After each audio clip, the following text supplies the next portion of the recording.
அனைவருக்கும் வணக்கம். இது நம்ம சேனல் ஸ்பைசி குக்கிங் 360. இன்றைக்கி நம்ம மீன் பொடிமாஸ் அப்புறம் முட்டை பொடிமாஸ் ரெண்டும் பண்ண போகிறோம். மீன் பொடிமாஸ் ரொம்ப சிம்பிளான மெத்தட் தான். அதுவும் முட்டை பொடிமாஸ் பார்த்திங்கன்னா ஒரு 10 நிமிஷத்தில் பண்ணிடலாம். வாங்க இந்த ரெண்டையும் பார்த்தரலாம் எப்படி பண்ணுறதுன்னு.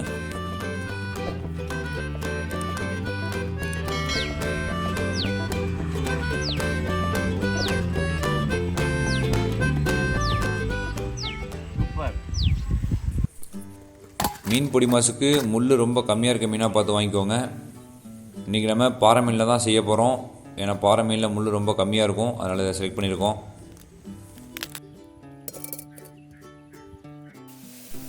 ஃபஸ்ட்டு மீனை வேக வைக்கணும். இதை பார்த்திங்கன்னா 2 மெத்தடில் பண்ணலாம்.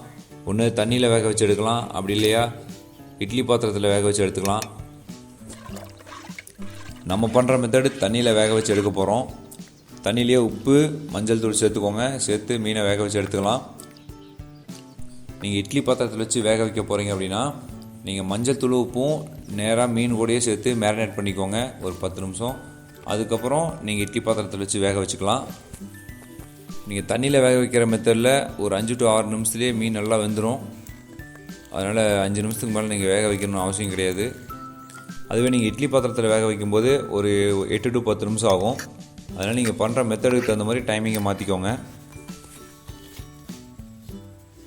அவ்வளோதான், நம்ம மீன் நல்லா வெந்துருச்சு. அதுக்கப்புறம் முள் தனியாக கறி தனியாக பிரிச்சுக்கலாம்.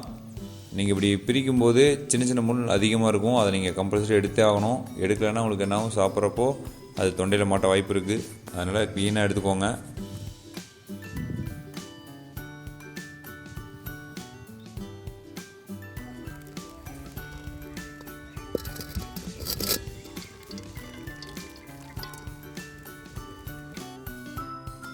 எண்ணெய் சூடானதுக்கப்புறம் கடுகு, உளுத்தம்பருப்பு, கடலைப்பருப்பு சேர்த்துக்கோங்க. நல்லா பொரிஞ்சு வந்ததுக்கப்புறம் நீங்கள் கட் பண்ணி வச்சுருக்க ஆனியனை சேர்த்துக்கோங்க. சேர்த்து நல்லா ஃப்ரை பண்ணிக்கோங்க.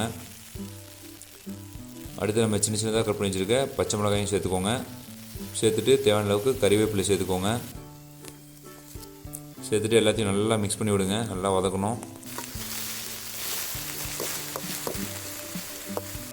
அதுக்கப்புறம் மிளகாய்த்தூள், மல்லித்தூள், கொஞ்சமாக மஞ்சள் தூள் சேர்த்துக்கோங்க. சேர்த்து நல்லா மிக்ஸ் பண்ணி விடுங்க.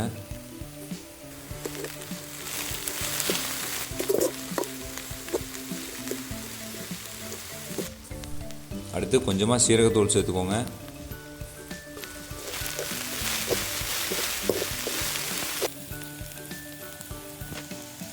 ஆனியன் நல்லா வெந்ததுக்கப்புறம் நம்ம வேக வச்சு முள் இல்லாமல் தனியாக பிரித்து வச்சுருக்க மீன் சேர்த்துக்கோங்க. சேர்த்து நல்லா வதக்கி விடுங்க.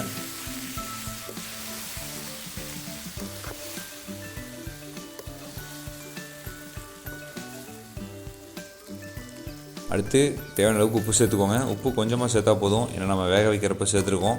அதனால் ரொம்ப அதிகம் சேர்த்துக்க தேவையில்லை. அடுத்து கொஞ்சமாக எலுமிச்சம்பழம் புழிஞ்சு விட்டுக்கோங்க. இது தனி டேஸ்ட்டு கொடுக்கும். ரொம்ப நேரம் வேகணும்னு அவசியம் இல்லை, ஒரு 5 நிமிஷம் வெந்தாலே போதும். ஏன்னா ஆல்ரெடி நம்ம வேக வச்சிட்டோம். இந்த மசாலாவோட பச்சை வாசம் போகிற அளவுக்கு வதக்கினா போதும். நீங்கள் கடைசியாக இறக்கிறதுக்கு முன்னாடி மிளகுத்தூள் சேர்த்துக்கோங்க. ஏன்னா மிளகுத்தூள் ரொம்ப டேஸ்ட்டாக இருக்கும், அதோடய ஃப்ளேவர் நல்லாயிருக்கும். அதனால் மறக்காமல் சேர்த்துக்கோங்க. அவ்வளோதான், நம்ம மீன் பொடி மாஸ் ரெடி ஆகிடுச்சு.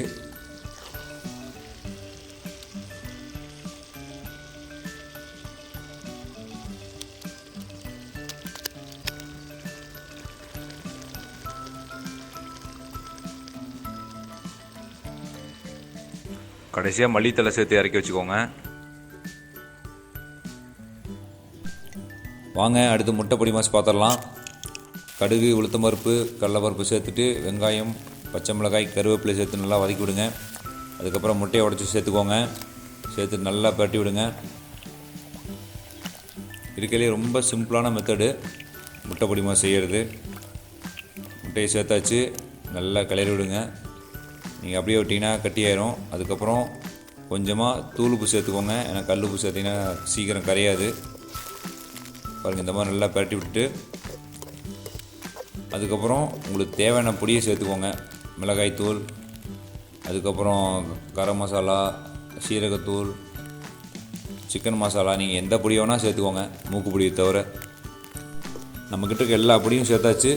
சேர்த்துட்டு இந்த பச்சை வாசம் போகிற மாதிரி இந்த பக்கம் ஒரு பெரட்டு, அந்த பக்கம் ஒரு பெரட்டு. அவ்வளோதான், நம்ம பொடி மாஸ் ரெடி ஆகிடுச்சு.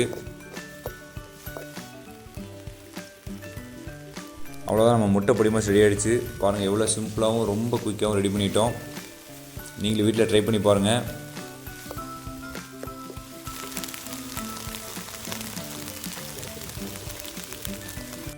வாங்க மீன் பொடி மாசையும் முட்டை பொடி மாசையும் டேஸ்ட் பண்ணிடலாம். அதுக்கு முன்னாடி ஃபஸ்ட்டு இலையை குளிப்பாட்டிடுங்க. இது மீன் பொடி மாஸ் பாருங்கள் எவ்வளோ அருமையாக வந்திருக்குன்னு. அடுத்ததாக முட்டை பொடி மாஸ்.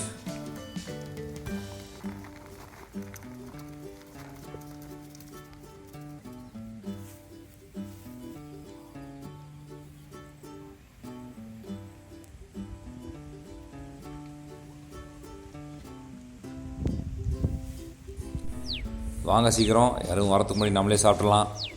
இது எல்லாத்தையும் நானே சாப்பிட போகிறேன். பாருங்கள் வாசனையும் ரொம்ப அருமையாக இருக்குது, டேஸ்ட்டும் வேறு லெவலில் இருக்க போகுது. வாங்க சாப்பிட்றலாம். வந்துட்டியாடா, வா. ஊரில் 2-3 தம்பி வச்சுருக்கலாம், சந்தோஷமாக இருக்கலாம். ஒரே ஒரு தம்பி வச்சுட்டு நான் படுற அவஸ்தை இருக்குது பாருங்கள். தனியாக சாப்பிட கூட விட மாட்டேங்கிறானுங்க.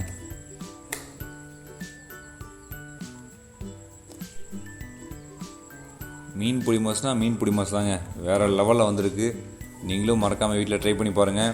ட்ரை பண்ணி பார்த்துட்டு டேஸ்ட் எப்படி வந்திருக்குன்னு கமெண்ட் பண்ணுங்கள். மேக்ஸிமம் மீன்னா எல்லார் வீட்லேயும் குழம்பு இல்லைனா ஆயில் ஃப்ரை பண்ணுவோம். இந்த மெத்தடில் செஞ்சு பாருங்கள், இது ஒரு தனி டேஸ்ட்டாக இருக்கும். என்னாச்சு, நல்லா தானே இருந்த? சரி ஓகே, அதை விடுங்க. வாங்க முட்டை பொடி மாஸ் டேஸ்ட் பண்ணிடலாம். முட்டை பொடி மாஸ்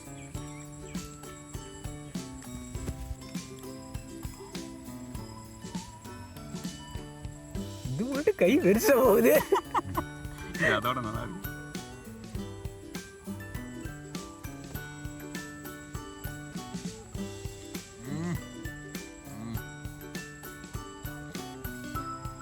இது அதோட நல்லா இருக்கு.